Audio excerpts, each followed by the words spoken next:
right, good afternoon. Who's excited to learn the top SEO mistakes in demand generation campaigns? Oh, come on. Wow.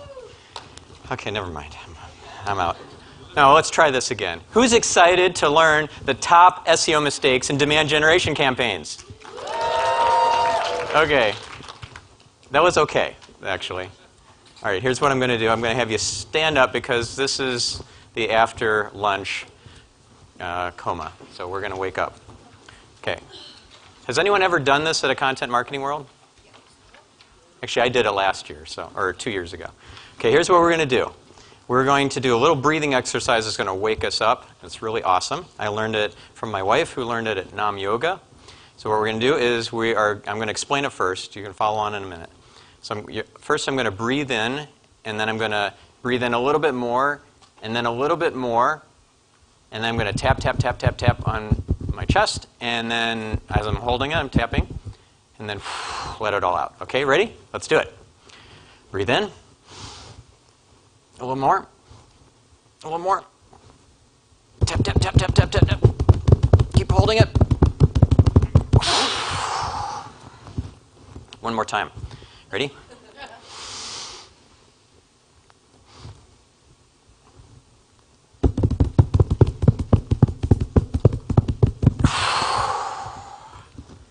Who feels more refreshed? Right? More awake? All right, you can sit down. Thank you. Appreciate you humoring me.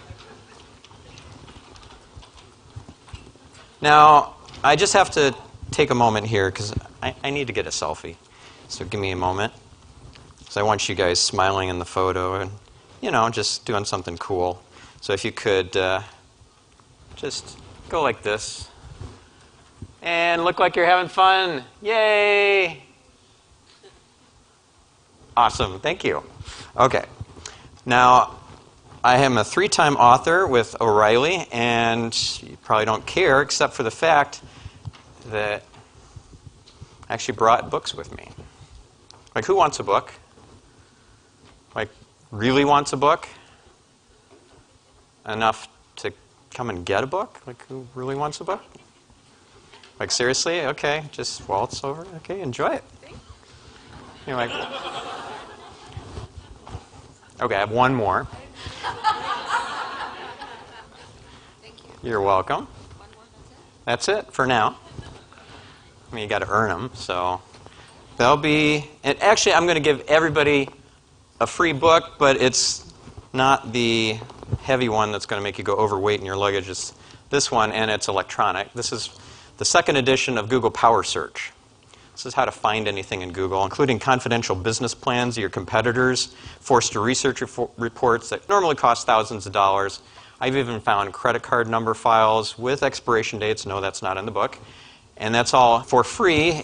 It's a $15 book, but I'm going to give it to you for free. If you want to opt in, just send a text message to 33444 with the keyword CMW gifts. Okay? You'll also get the content marketing chapter, The Art of SEO, digitally. So that 1,000-page tome I just gave away. There's a chapter 7 all about content marketing from an SEO perspective. You're going to want that chapter. So that's included. Normally you get the gifts at the end for attending the session. I thought, I'll give them at the beginning. But don't leave. Okay? So CMW gifts is the keyword 33444. Everybody got it? Anybody need me to stay on the slide for another minute or second? Okay, good. All right. And who likes podcasts? All right. This is like a university education in online marketing, including SEO, analytics, Facebook ads, et cetera, et cetera. MarketingSpeak.com. And I have another podcast that has nothing to do with SEO, even though it sounds like it. It's called The Optimized Geek, but it's all about life hacking, biohacking, like taking your life to the next level, personal development. I've had Tim Ferriss on, David Allen, some amazing, amazing guests. Dave Asprey, who wrote The Bulletproof Diet. So that one's at OptimizedGeek.com. All right, enough of that. Here's the agenda. First, we're going to differentiate demand gen versus lead gen from an SEO perspective. Then we're going to go into the kinds of content that you might utilize in a demand generation campaign and why those need to be optimized. And then we'll go into the various types of mistakes, and I've categorized them by the 3 pillars to SEO: technical/architecture, content, and links. Okay, those are the 3 pillars to SEO, and we're going to cover lots of mistakes in all 3. And this is going to be interactive, so I'm going to ask you to volunteer your sites. Yikes! Or if you're scared, you can give a competitor's URL. So that's what's up. And we got to do all this within 45 minutes. Let's start quickly with what the heck is demand gen, because frankly, SEOs don't get demand gen. I mean, do you really get that? Like, demand gen is about creating, manufacturing demand, and us SEOs are all about going to where the demand already is, finding those keywords that are popular with searchers, and trying to get in front of those people who are already searching. We're not creating any demand there. We're just lead generating. This is a great article on SparkToro.com from Rand Fishkin, my co-author. It's fantastic. It's about a demand generation campaign from an SEO perspective, and he gives the example of upcoming movies as a search query, which is pretty popular. That's a lead gen sort of focus versus, who's seen that Mr. Rogers documentary? Okay, not very many, but some of you. There was a ton of demand generated around that campaign, around that movie, and it became a more popular keyword, actually, than upcoming movies. It's like, how did that happen? Well, he goes into some detail in that article. I recommend it. One of the common mistakes you'll get with a demand generation campaign is the content is gated. It's behind a wall, and then Google can't access it. If the Google bot can't access it, then it's not going to get indexed. It's not going to show up in the search results. And that's bad. So let everyone have it. Even if you provide a block and a pathway that requires an opt-in, also provide a pathway into that same content that doesn't require it, so the Google bot spider can get in there and index that content.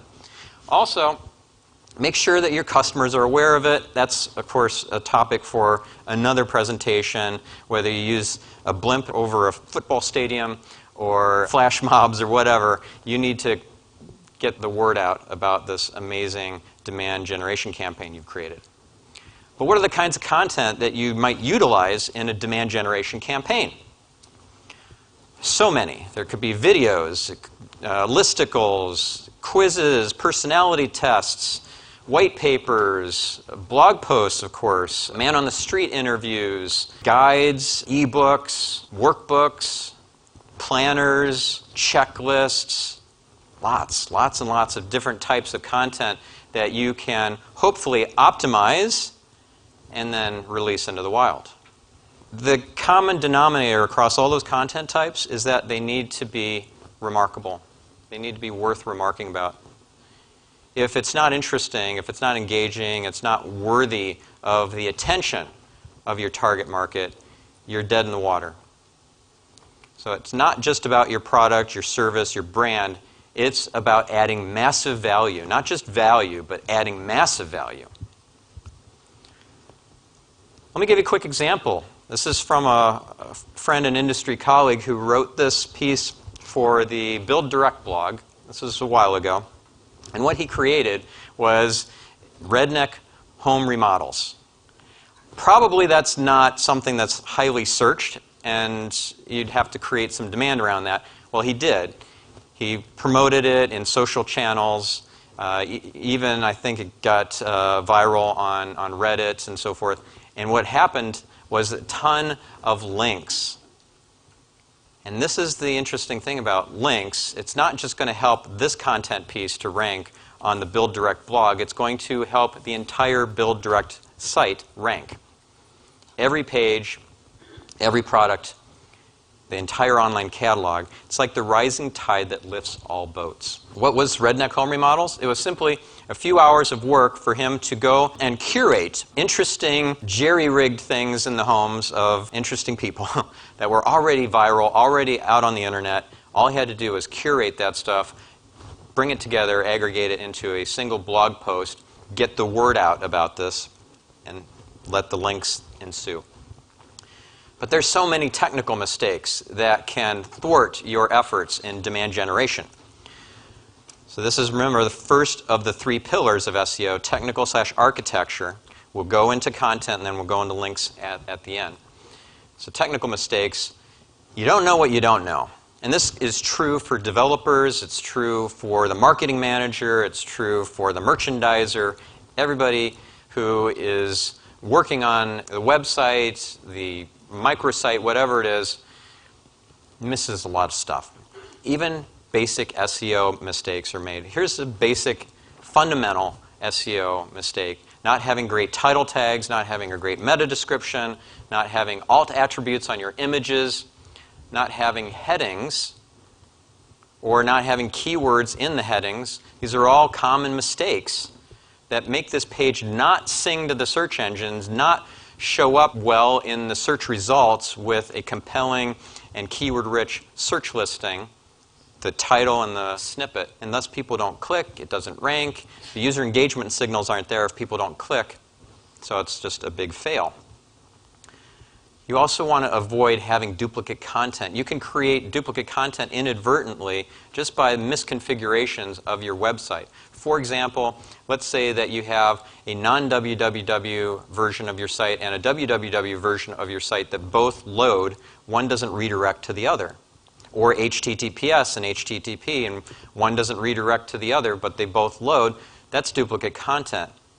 Potentially. Google's getting smarter about ferreting out the duplicate content and combining these different variants together, but you can't rely on Google figuring it out. They oftentimes get it wrong. You'd be amazed how many URLs, even their own sites, get indexed in Google with things like UTM source, UTM medium. These are Google Analytics parameters. It's their own tool. Google Analytics is owned and developed by Google. And yet, on their own Google sites and many other sites on the internet, they'll have these URLs that have UTM source, UTM medium, these various search tracking parameters that create duplicate content. Right? So you have source equals blog, source equals email newsletter, source equals whatever, some campaign, and that's multiple variants of the same page of content. So that's duplicate content you want to avoid. And then there's thin content. Thin content is where there's not enough meat for the search engine spiders to sink their teeth into. If there's not a lot of content there, you just wrote a short piece, a couple hundred words, or maybe it's a category page with a few words of intro copy. Maybe it's a tag page that has no blog posts tagged, and so it's blank. So these are examples of thin content, but thin content is pretty much guaranteed to be on your website, and you want to avoid that. That's one of the things that Google manual raters, human reviewers, look for, and they don't like. Let's look at a technical mistake that relates to performance, and that is download speed. Now, these issues that crop up are either server-side or client-side, as far as the source, and sometimes it's both. Client-side includes things like misordering the JavaScript and the CSS that loads. You might think, wow, that's really geeky, and I have no idea how to manage that or deal with that. You don't have to. You just need to know that there's a problem, and there are free tools out there like PageSpeed Insights from Google and GTmetrix and webpagetest.org and testmysite.thinkwithgoogle.com. We'll actually look at some of these tools in a moment. They're all free. And they will all tell you have a problem. And when you know that you have a problem, you don't have to know how to fix it. You just need to know to go to the person who does the fixing. Okay, so PageSpeed Insights is just one of many tools that you're going to want to learn to use. And not just use it once, but check on a regular basis. All right, so let's have a quick look at an example of a case study. This is a client who, this is Digital Trends, They compete with CNET, and they had a huge page speed problem that I helped with identifying and addressing, which you can see here, 56%, 53% almost improvement in page speed, which then yielded, I mean, we did some other technical fixes too, but that was one of the biggest issues. The page speed was just holding their site back. From an SEO perspective and from a conversion perspective, look at the after in terms of traffic. Increase of unique visitors, 60%. So this stuff works. Mobile. This is another big, big problem, potentially. And you just don't know it yet. Have you run a mobile-friendly test? It's a free tool from Google on your website. Have you checked page speed on mobile separate from page speed on desktop? There's this thing called mobile-first indexing that Google has moved to, meaning that the mobile site is preferred as far as Google's concerned because mobile users are the ones that are searching on Google more than desktop users. So we want to make sure that our mobile experience is optimized. We also want to make sure that we're on HTTPS. Who knows they are not on HTTPS? Okay, that's enough of you that you should be concerned. If you do not have HTTPS in the URL, what that means is when somebody is visiting your site from a Google Chrome browser, they're going to get a warning. It's going to freak them out because they don't understand when they see that you're going to an insecure website. Are you sure you want to continue? I don't know about this. Okay, maybe not. And they're out, and you lost them. But even if you are on HTTPS, during the migration, some things might have been screwed up because there are SEO implications migrating from HTTP to HTTPS. And I'm pretty much guaranteeing you that many of you don't know all of the ins and outs. And the people who actually did that implementation of the migration didn't know the SEO implications of what they were doing. So, for example, maybe they migrated everything over, HTTP to HTTPS. Everything gets redirected over. Big problem. They needed to keep the sitemap alive on the old site so that Googlebot could discover all of the old URLs and find the redirects. When they migrated everything over, including the old sitemap, they made a big oops. So there are lots of potential issues here. Now, one of my clients, numerologist.com, had a lot of misconfigurations with their technical SEO, which I was able to identify. And let's look at the before and after. By addressing all these technical issues, they increased their organic keywords. In other words, the keywords that they were ranking in Google for by, I don't know, a factor of 8 or something like that. And more importantly, their organic traffic quadrupled. So this is very important stuff. If you are not addressing these things, you're missing out. You don't want to be invisible in the #1 search engine. So here's some must-have tools that I recommend. And these slides are available in the download area. Google Search Console. That's free. Who has access to Google Search Console for their website? Excellent. Deep Crawl or Screaming Frog. Screaming Frog is cheaper. Deep Crawl is more enterprise level. Both of them are crawlers. You want your own crawler, your own spider, to crawl through your website looking for errors and misconfigured redirects, overly long title tags, overly short title tags, overly long or short meta descriptions. There's so many different issues, duplicate content that will be identified using a tool like Deep Crawl or Screaming Frog. And you won't know until you run the tool. You can't just rely on Google Search Console to tell you every error. Google's not going to find everything, and they're not going to report it to you. So Page Speed Insights, we already talked about. Free tool, of course you need to use it, and webpagetest.org, and gtmetrics.com, metrix.com. So those are some great tools. Let's have a quick look at some of these before we jump to our next section. But I will need some volunteers, if you don't mind. So let's start with PageSpeed Insights. I need a URL. Anybody? One more time? HireItDone.com.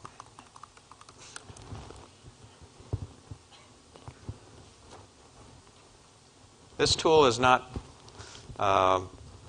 always working. We'll see if it works right now. Yeah. Like I said, it doesn't always work. PageSpeed is currently unavailable. So I have a workaround. It's a tool called GTmetrix. And this accesses PageSpeed Insights as well as Weislow, which is a tool developed at Yahoo for PageSpeed analysis. And hopefully our internet will behave. Okay, HireItDone.com. Let's have a look. Doing some analysis, and soon it will be done. This is also going to give you access to the waterfall showing what's loading in serial and what's loading in parallel. If it's loading in serial, that means that, let's say you have 10 JavaScripts that are loading in the background of the, 10 JavaScripts that are behind the scenes in the HTML that are being referenced. If it's in serial, then one has to finish loading before the next one can start. And then the next one can start. And then the next one can start. The waterfall looks very horizontal. Whereas if everything is loading in parallel, it looks very vertical. So let's see what that looks like. It's the waterfall tab. See what's happening down here as I scroll? Wow, that's a lot of page speed time. A bunch of stuff loaded in parallel at the same time at the beginning, but boy, it got pretty bad after that. So your score is a D. That is according to both PageSpeed Insights and Weislow. That's okay, though. We can fix it, right? So there's a bunch of advice as far as what to fix. If you go to the PageSpeed tab, it gives you certain bits of advice. Like your images are really, really heavy and unoptimized. That's an easy fix. You got an F for that, but you got a bunch of A's for other things. And then Weislow is analyzing other things and giving you advice. Like maybe you don't have gzip compression turned on the server. Maybe you have not minified your CSS and JavaScript. Again, you don't need to know this stuff. You just need to know it's a problem so that you can go to the people who make it right in your organization. If we have time, we'll come back and we'll try a few other sites with a few other tools. So these are content mistakes now. From a content perspective, you need to make sure that you identify the right keywords. What are the right keywords? They're keywords that are popular with searchers. They are relevant to your campaign and to your business. And they are achievable to rank for. So start with quality keyword research to identify the right keywords.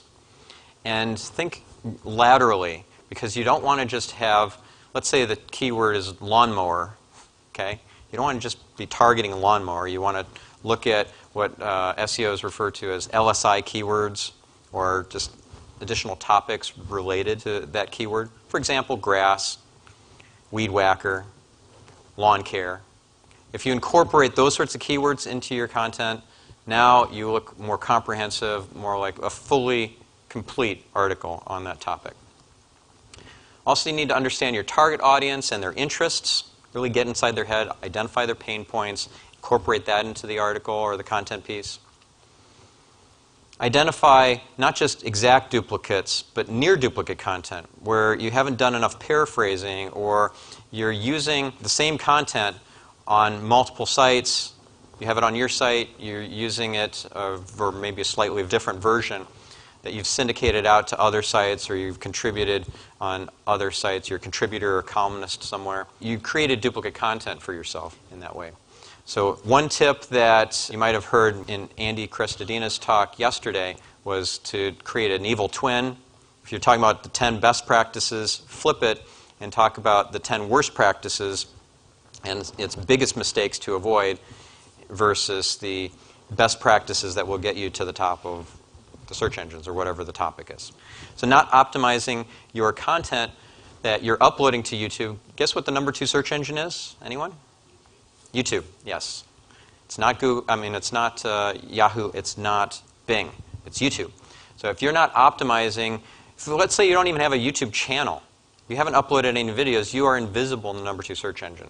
So there's a whole bunch of optimization tactics that will help you to get higher rankings for those YouTube videos that you are uploading.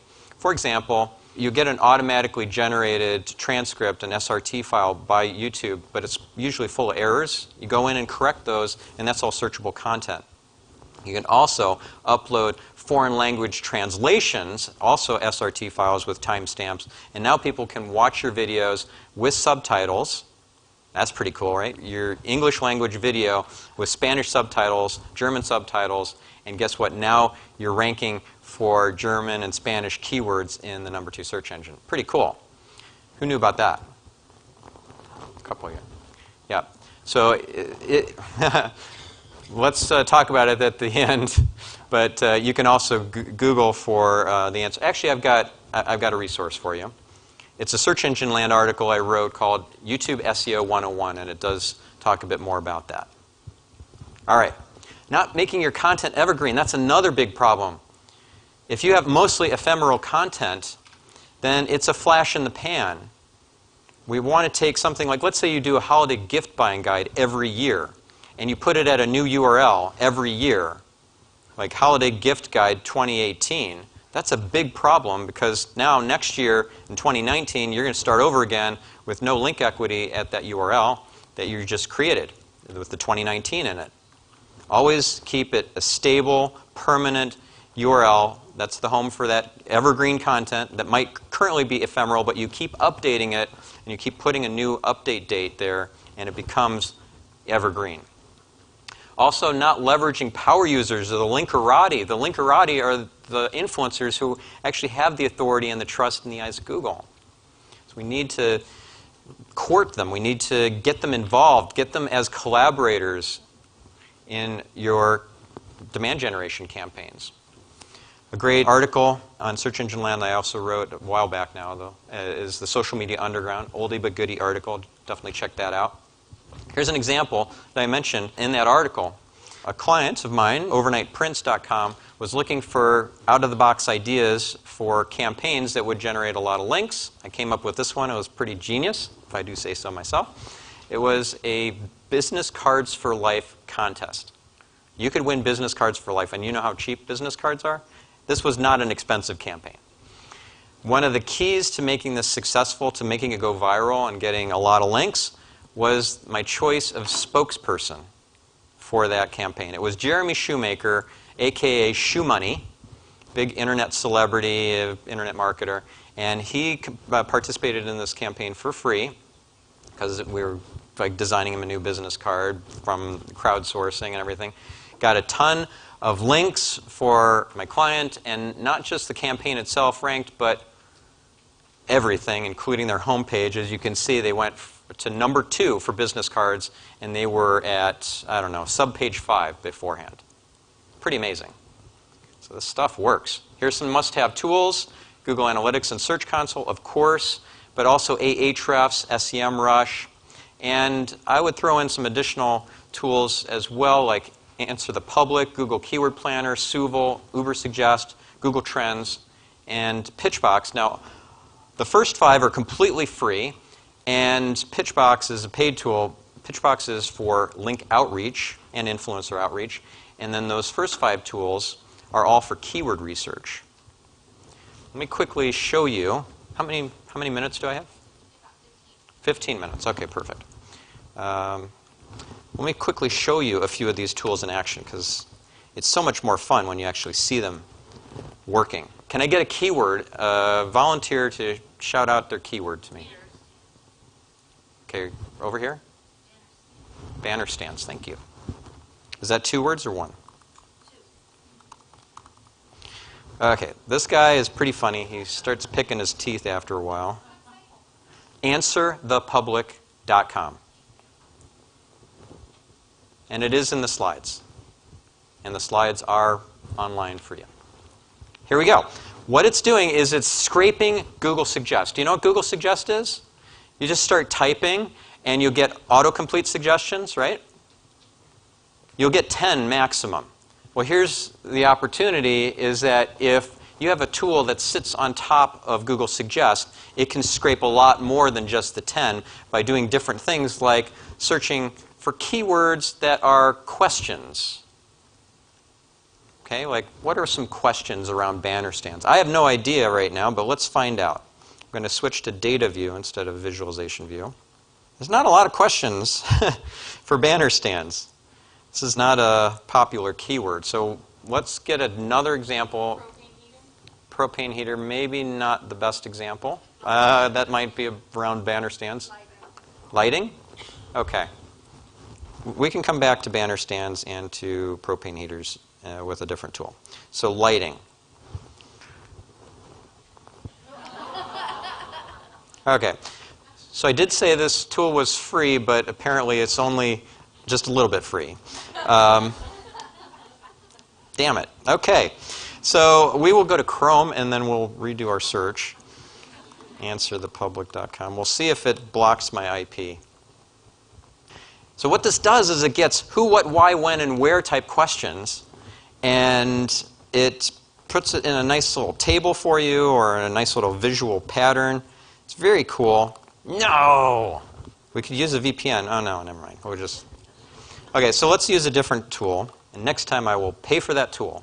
Okay, so what this tool does is it will take that keyword and iterate through the entire alphabet the next word. Let's do lighting, and then it'd be lighting A, then 10 keyword suggestions. Lighting B, 10 keyword suggestions, all the way through Z, and then 0 through 9. Okay, it's going to do its magic here.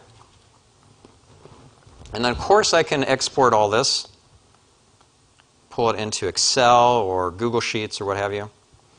I can also specify only Google Suggest, but not Keyword Planner. And sort by search volume. Let's just sort by keyword. Look at that. Isn't that nifty? Got all that data from Google Suggest. Lighting vans, lighting Vancouver, lighting vapes, okay. Lighting vector, lighting up, lighting units, lighting umbrella, all the way from A to Z. Another cool tool that is completely free is Suval. The whole point of these tools is to create ideas for your demand generation campaigns, ideas for keywords, topics that you want to cover. What was it? Propane heaters? So I start typing propane, and look what happens. Isn't that nifty? It's auto-completing, giving me autocomplete suggestions, not just from Google, but also Bing, Yahoo, YouTube, Answers.com, Wikipedia, Amazon, all simultaneously. So I can start typing in propane H, and then at Amazon it's coming back with propane hose and propane heater and propane hose adapter. Oh my God, my company's on there. Oh, cool. Third one down on Yahoo. Yeah, and all these are clickable. So I could click on this, third one down for you, and then go straight to your search result in Yahoo. Isn't that cool? So that's Suval and Uber Suggest. Now, let me quickly show you Google Trends, because I mentioned to you the number 2 search engine, which is YouTube. Thank you. And guess what this tool does? Most people do not know that this tool doesn't just give you data on Google, but it also gives you data on YouTube. Let's compare. Let's do a battle between propane heaters and banner stands. What do you think? Who's going to win? I have no idea. We'll find out. First, I'm going to just default to Google. And the winner is propane heaters. Surprisingly, especially in the winter. But what about on YouTube? Select, instead of web search, YouTube search. Who knew about that? Like, who honestly knew that? I'm going to give you a book. Nicely done. I do have more books. Remember, if you opted in for that awesome free ebook of Google Power Search, and you show me that I have a bunch more books back here. So I'm going to give them away, but only to people who opted in. So you got to show me on your mobile phone that you opted in. So again, if you didn't do it already, 33444 CMW gifts. All right. So isn't that interesting? Now I can see on YouTube what keywords are more popular than other keywords because YouTube searchers behave differently than Google searchers.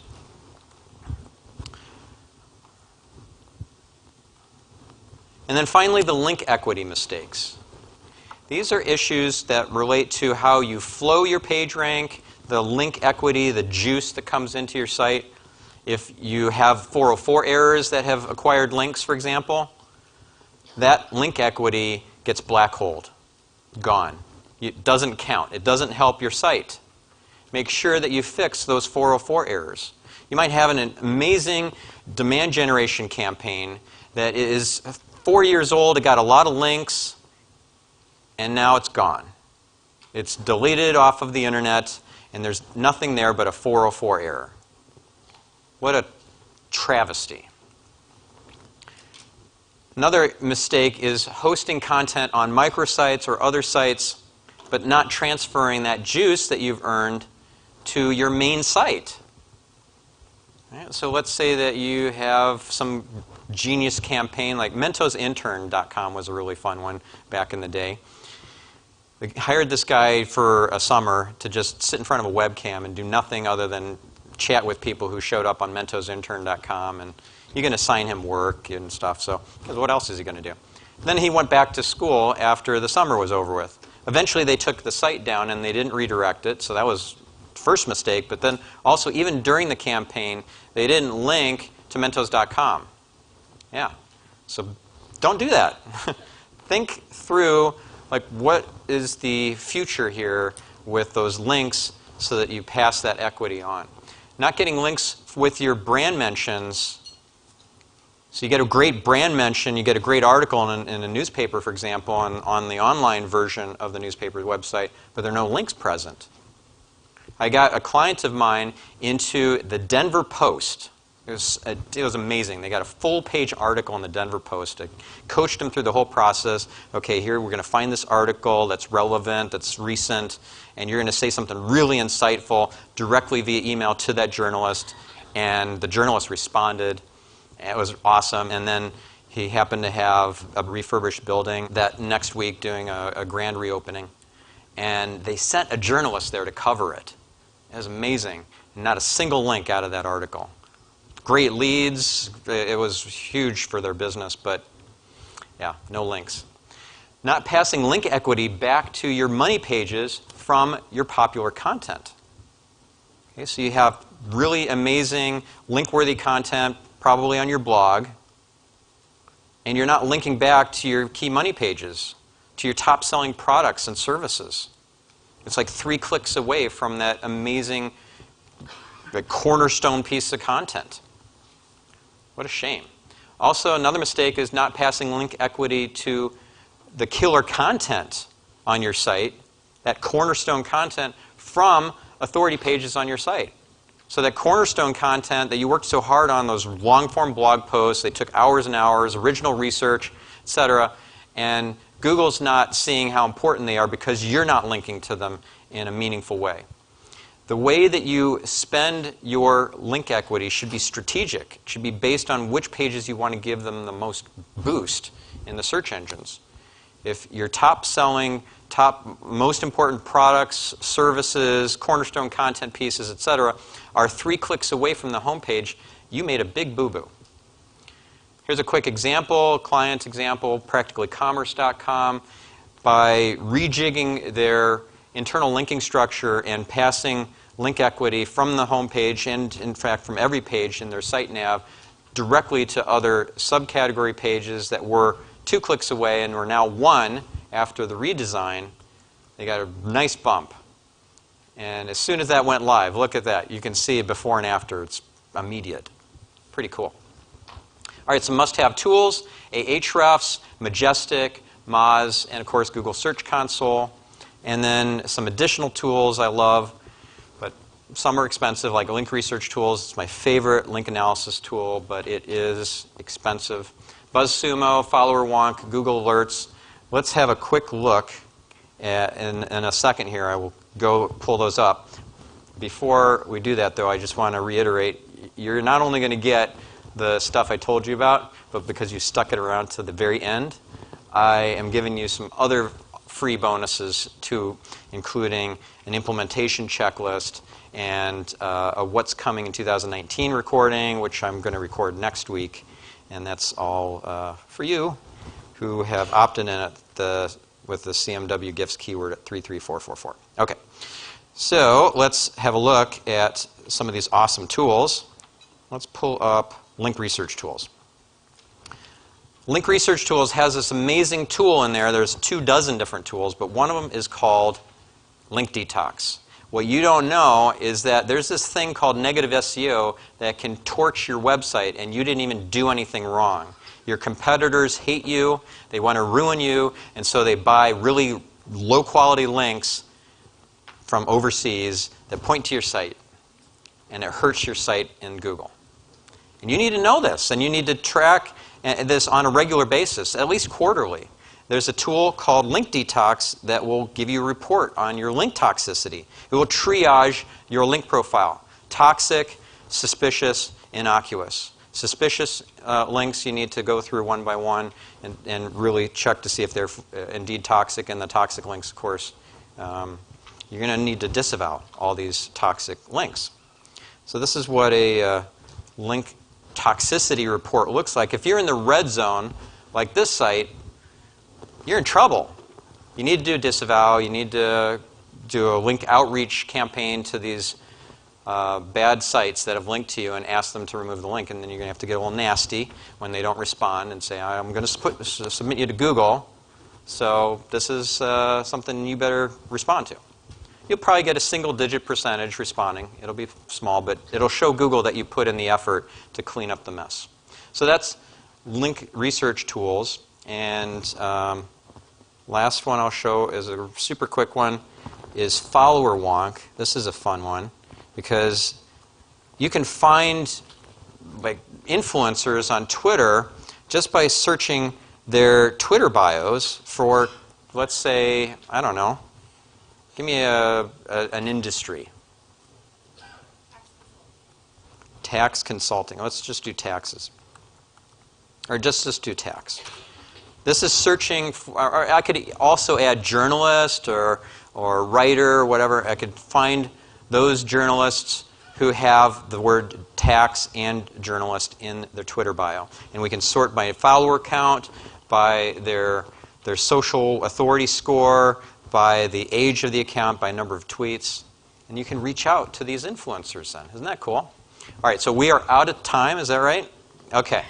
So I will stick around for as long as you guys have questions. I'll be out in the hall. I do have books, so come up fast and I'll give them away, but you got to show that you texted.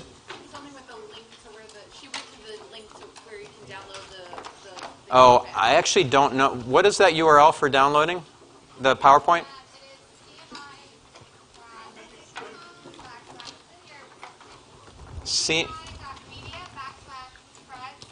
CMI.media/pres18.